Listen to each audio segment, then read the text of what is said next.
Hello everyone, welcome to Deepa's kitchen. आज मी बनवणारे मटरचे असे मस्त कटलेट बनवणारे बघा। तर सीझन आता जे आहे तर वाटाण्याच्या शेंगांचं सीझन जे आहे तर ते संपत आलंय। तर म्हटलं जे सीझन आहे संपता संपता मस्त त्याची रेसिपी काहीतरी टाकायलाच पाहिजे।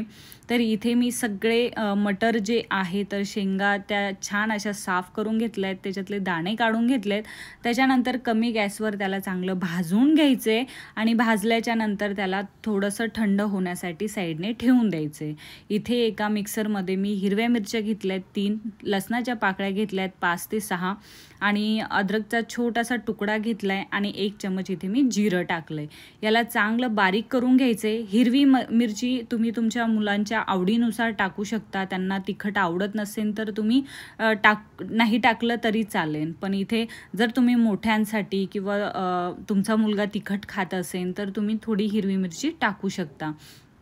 तर इथे जे दाणे जे आहे तर ते चांगले थंडे झालेत। थंडे झाल्याच्या नंतर मिक्सरमध्ये टाकायचे आणि परत त्याला चांगलं असं बारीक करून घ्यायचे। जेवढं बारीक होईल ना तेवढं म्हणजे चांगलंच आहे, कारण की जे कटलेट आहे तर ते दिसायला पण छान दिसतील आणि म्हणजे टेस्टला पण छान लागतील। तर इथे माझ्याकडून जेवढं बारीक होऊ शकतं तितकं मी बारीक केलंय। मिक्स करत करत त्याला बारीक करून घ्यायचे आणि बघू शकता असं थोडंसं एकदम पेस्ट तर नाही झाली त्याची, पण मध्यममध्ये मस्त असं बारीक झालंय बघा। तर एका मोठ्या प्लेटमध्ये त्याला काढून घ्यायचे मिक्सरमधून। सगळं जे मिश्रण आहे ते काढल्याच्या नंतर त्याच्यामध्ये बीटरूट टाकते मी। तर बीट कसं नॉर्मली मुलं खात नाही, तर कसं तरी त्यांच्या पोटामध्ये गेलंच पाहिजे। तर त्या आता कटलेट जे आहे तर ते आवडीने मुलं खातात, पण त्याच्यामध्ये काहीतरी हेल्दी पदार्थ गेलाच पाहिजे। तर त्याच्यानंतर मी काय केलंय की जे बीट आहे ते चांगलं खिसून घेतलं, त्याच्यामध्ये बारीक याने चांगलं असं त्याला खिसून घेतलंय। त्याच्यानंतर चवीपुरतं मीठ टाकलंय आणि 1 चम्मच इथे गव्हाचं पीठ टाकलंय। गव्हाच्या पिठाच्या ऐवजी तुम्ही मैदा टाकू शकता किंवा तुम्ही मक्याचं पीठ पण टाकू शकता। फक्त एवढं की थोडं आवळून येण्यासाठी बघा, तळताना ते चांगलं पांगलं नाही पाहिजे, त्याच्यासाठी 1 चम्मच इथे गव्हाचं पीठ टाकलंय। त्याच्यानंतर इथे मी मक्का पोहे म्हणतात बघा याला, तर मक्याचे पोहे घ्यायचे जे कालच चिवड्याची मी रेसिपी टाकली आहे बघा। तुम्ही बघितली नसेल तर बघून घ्या।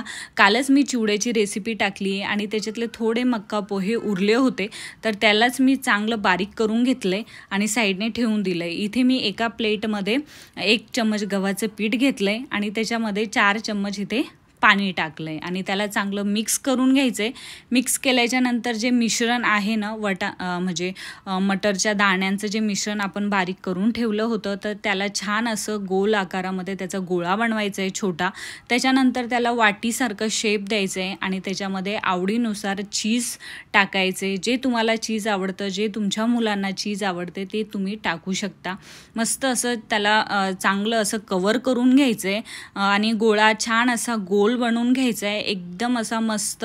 तुम्ही तुमच्या आवडीचा शेप याला देऊ शकता, म्हणजे याला चपटही करू शकता किंवा तुम्ही याला जसं मी गोल गोल बनवलंय तर तुम्ही तसंही ठेवू शकता। तर इथे मस्त असं जे गव्हाचं पीठ आहे, लिक्विड आहे, त्याला चांगलं लावून घेतलंय।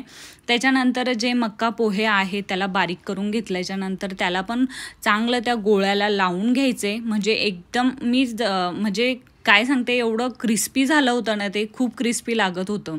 तर त्याच्यानंतर मी सगळे बॉल्स जे आहे तर ते बनवून तयार केलेत। मस्त असे मक्काचे पोहे त्याला बाहेरच्या साईडने लावलेत। तर त्याच्यानंतर काय केलं, एक मोठ्या साईजची कढई घेतली आहे। कमी गॅसवर त्याला चांगलं जे बॉल्स बनवून ठेवले होते, आपण जे कटलेट्स बनवून ठेवले होते, त्याला चांगलं कमी गॅसवर तळून घ्यायचं आहे आणि एकदम क्रिस्पी होईपर्यंत त्याला चांगलं तळून घ्यायचं आहे। जेणेकरून काय होईल, जे आतलं चीज आहे ना तर ते एवढं मेल्ट मस्त असं म्हणजे जेव्हा गरम गरम आपण जो कटलेट आहे तो फोडतो ना, तर एवढं भारी वाटतं ना त्याच्यामधलं चीज बघूनच। तर खूप आणि हेल्दी पण खूप बनवलेत बघा। तर मुलं कसं, लहान मुलं आहे आपल्या घरामध्ये, ते बीट खात नाही, तसेच पडून राहतात। तर तुम्ही असं काही बनवून दिलं ना त्यांना, तर त्यांना समजणार पण नाही की याच्यामध्ये काय टाकलंय आणि खरंच खूप टेस्टी लागतात. तुम्ही नक्की ट्राय करून बघा.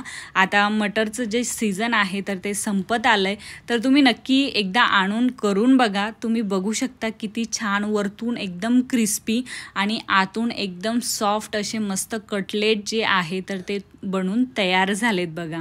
तर इथे माझ्या मुलाला तर खूप आवडले होते. मी त्याला म्हणजे त्याचा व्हिडिओ पण छोटासा काढला. त्याला खूप आवडले, पण त्याला काही समजलं नाही की याच्यामध्ये बीट टाकलं आहे म्हणून, कारण की त्याला बीट आवडत नाही.